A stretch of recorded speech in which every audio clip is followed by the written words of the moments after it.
Superhero movies weren't always the guaranteed box office hits they are today. Plenty of failed, or just plain meh, superhero movies came out around the time of Iron Man's release that missed the mark. Some weren't even trying to aim at it. But now, with the benefit of nostalgia and the introduction of the multiverse to the MCU, these meh interpretations may just get the chance to shine. I love Nick Cage. All versions of him, from the over-the-top manic wild man Nick Cage, to the serious, actually a brilliant actor Nick Cage. His version of Ghostrider falls solidly into the former camp. And boy do I mean camp. You're a bad man.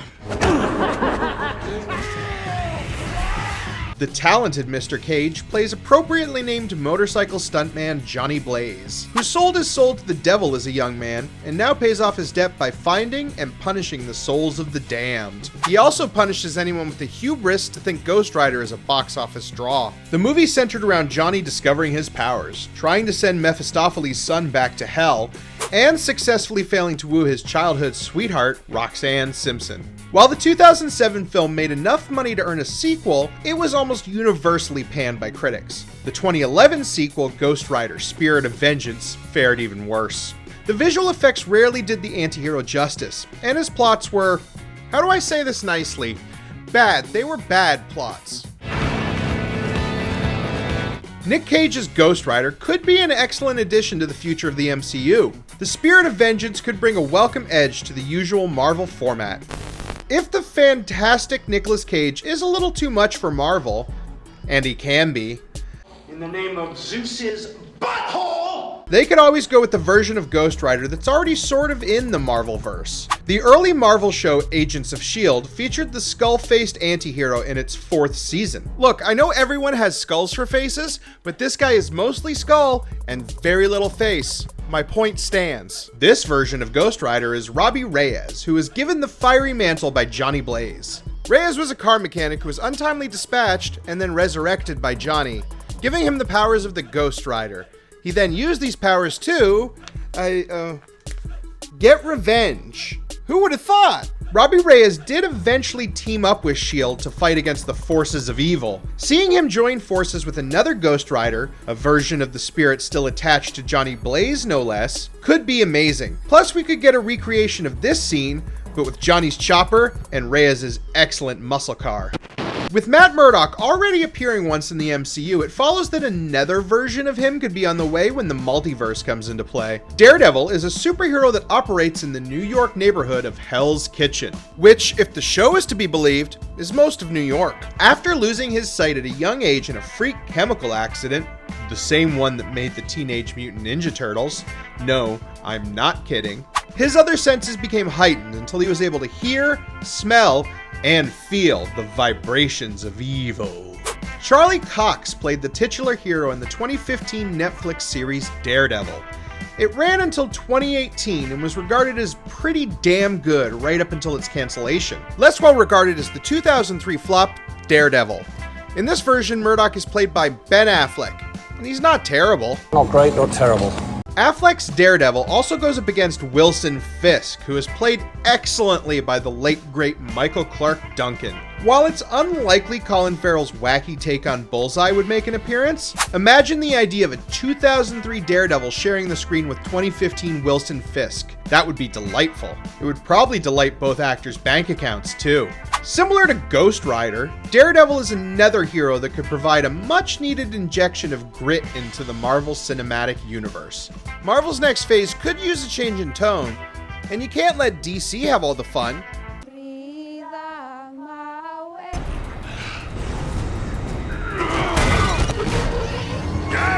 Bring the kids! Matt wasn't the only hero to make their debut in Daredevil. Both the movie and the Netflix adaptation have versions of his on-again, off-again love interest, Elektra. Jennifer Garner portrayed the psi-wielding assassin opposite Ben Affleck. And in 2005, she got her own movie, just not a good one.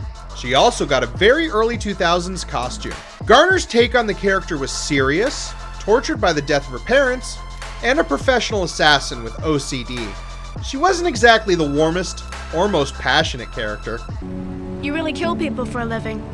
Yeah. But she had an impressive high kick and great aim. In contrast to Garner's Elektra, the character was much more emotional and outright manipulative in the Netflix series. This adaptation of the character played by Elodie Young was Matt Murdock's college girlfriend and a member of a cult. She resisted her darker nature in order to save Matt and appeared later in the team-up series The Defenders as the main antagonist.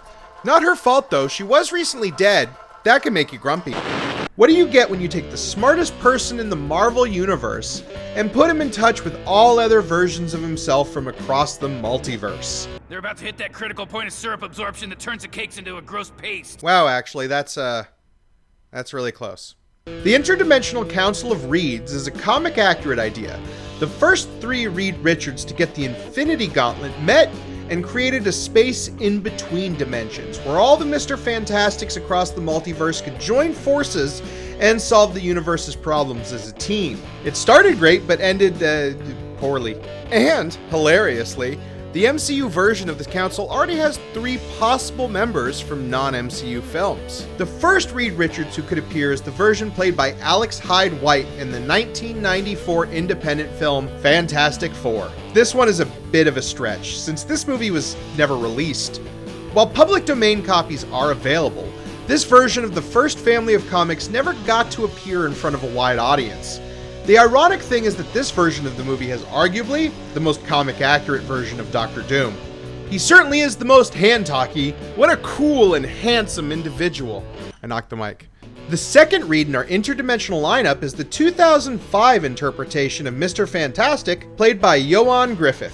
I just want a moment of appreciation for my impeccable pronunciation of the man's name. These 2 movies were a lot of campy fun, but didn't do the comic book versions justice. After the 2005 film, production began on a sequel, which came to theaters later in 2007. Fantastic Four: Rise of the Silver Surfer kept the same campy feel to its Reed Richards, but added in him being a terrible fiancé. This one is possible, mostly because Chris Evans is retired, /coded in old age makeup. So Dr. Richards won't spend the entire movie tripping out over how Captain America looks exactly like his brother-in-law. And the final read joining the council is from the much revivaled 2015 version Fantastic Four. Look, I get why people call this one Fan-4-stick. I do. It certainly helps distinguish which of the 2 released versions you're talking about. I'm talking about an exact same character with the same name in 3 separate films, all called Fantastic Four. It is so hard to keep this straight. The 2015 version of The Incredibles, the Fantastic Four, starred Miles Teller as Mr. Fantastic and Kate Mara as Sue Storm. This is a more serious, and dare I say flat version of Reed, but there's room on the council for a joyless straight man. He can sit in the back. Punisher is one of the few Marvel heroes with enough previous actors to fill a Volvo. So far, the gun-loving war vet has been portrayed in live action by Dolph Lundgren, Thomas Jane, Ray Stevenson, and John Bernthal. That's one up on Spiderman. Frank Castle made his big screen debut in 1989 with The Punisher. Dolph Lundgren took on the role of the title character. Batman wasn't the only dark, gritty comic book hero in cinemas that year. Unless you were in America. The studio behind the film was facing some pretty severe financial issues and failed to secure a wide release. It's strange thinking of a time when Marvel films were released direct-to-video, but Dolph was relegated to the bottom shelf at the Blockbuster. Given Lundgren's recent resurgence with roles in Aquaman and Creed 2, it could be fun to see him actually get to wear the famous white skull. An older Frank Castle who was quicker to shoot than to brawl could add a lot to the Punisher as a character. The next person after Lundgren to fill Castle's shoes was Thomas Jane. Tom Jane is perhaps best known for being Hung. Being the lead in HBO's Hung. He has also had roles in The Expanse, The Predator, and 1922. He is also passionate about his family. I just want my kids back. Jane has played the Punisher in live action twice. The first is the 2004 film Punisher. Later, he would reprise the character in the web-release short, The Punisher: Dirty Laundry. He also voiced the character in the underrated video game, conveniently also named The Punisher. Guys, I think Thomas Jane likes playing the Punisher. The fun thing about Jane is that amongst the other certifiable beefcakes that have donned the white skull, he's positively tiny.